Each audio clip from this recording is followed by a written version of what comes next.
Now with more on the diplomatic fallout from events in the Middle East, our own Bret Baier is on location at the United Nations. Good evening, Bret, and tell us, if you could, what you see happening behind the scenes there at the UN between the U.S. and the Russians.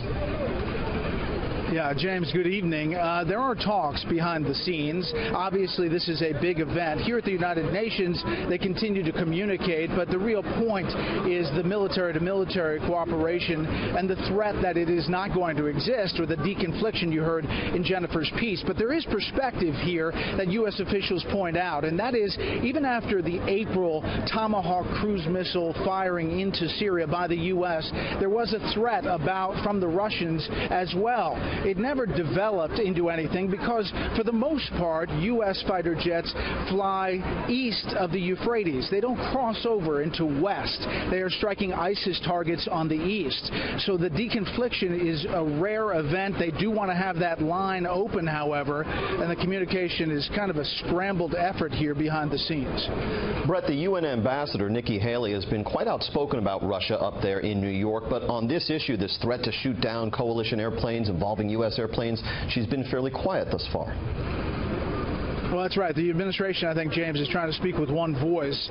The voice so far speaking has been the chairman of the Joint Chiefs, talking about that deconfliction, and they're being very sensitive to try to coordinate the message this administration is on something this tense. Now, Iran, of course, is a major player in the Syrian conflict, and they've hardly been quiet in recent hours. Well, that's right. They fired 7 ballistic missiles from western Iran, a city called Kermanshah. They flew over Iraq into eastern Syria, striking ISIS. Now, that is in retaliation, they said, for the terrorist attack inside Iran.